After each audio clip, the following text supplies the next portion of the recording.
This week's fidget are these magnetic rings. They're kind of fidget spinners. You can spin them around. They don't have bearings in them because they have magnets in them also, but I can still spin them around individually. It's nice having one and can click it on things, but it's more interesting having more than one.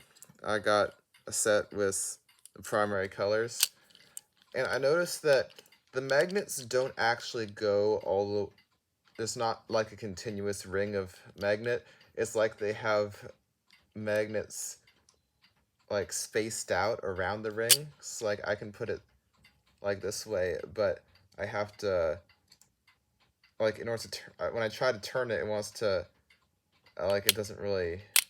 It's not a smooth transition. So like I can turn one, and like that happens. You can go like that.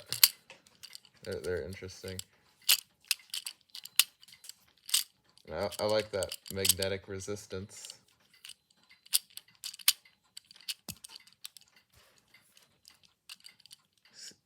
Like just turning, it can pop off sometimes. And they can also go like that. They're interesting. Magnet rings, I guess, yeah.